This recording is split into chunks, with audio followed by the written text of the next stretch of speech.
Is there a way to know actually the age of,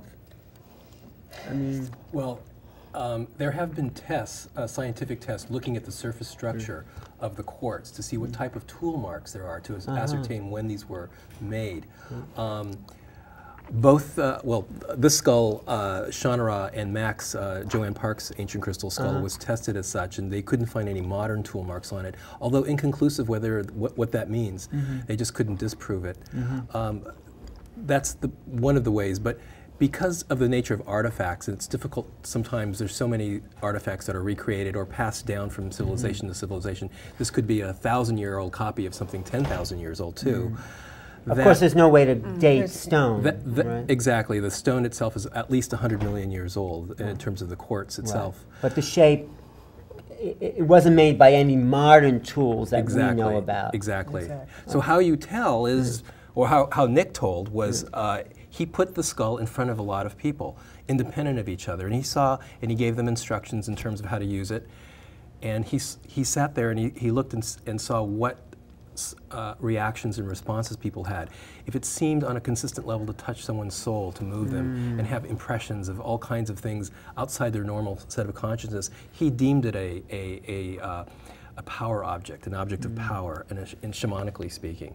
So that's basically how these are determined. And by the way, the research he did with students, they never saw each other. It was very well set up to. They viewed the skulls and they made notes, and then the next, the students were kept in another house somewhere, and the information became repetitive as far as what they were seeing and what they were feeling. Confirmed. They confirmed. Yes. Well, this is skull, Kirby. Talk about this. This is a plaster cast of the Mayan skull, the original Mayan skull that Nick did a lot of research on. It was one of the most powerful skulls that he and his researchers said that they encountered. So this is a plaster cast of it. I made some little smaller versions of them.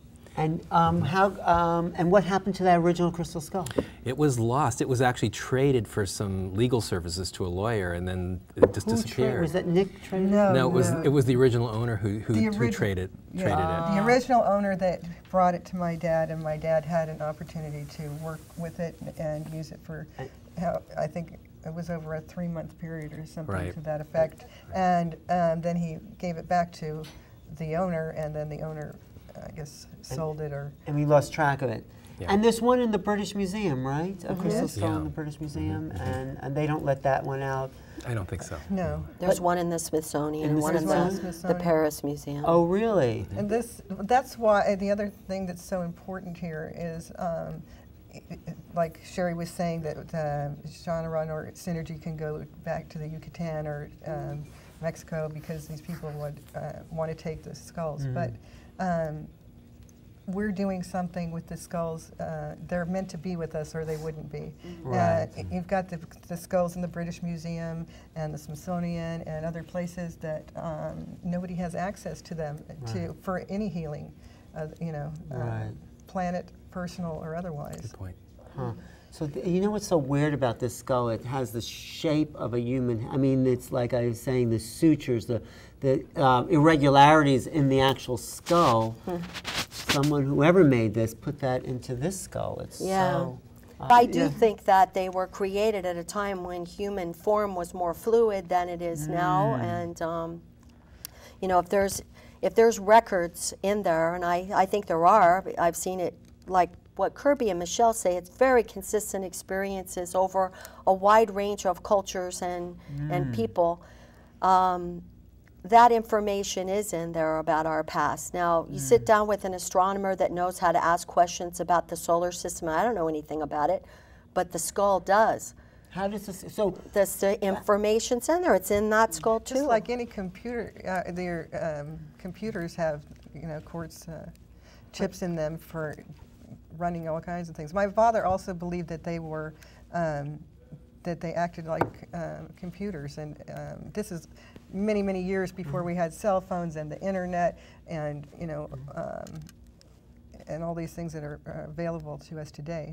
And he felt that there was, with the visions and what people saw in the skulls, that they're here trying to almost make us aware so that we don't do the same thing we've done you know, in the That's- past. Well, culturally in the West, we view skulls as the symbol of death, of Yeah. mourning, this kind of thing.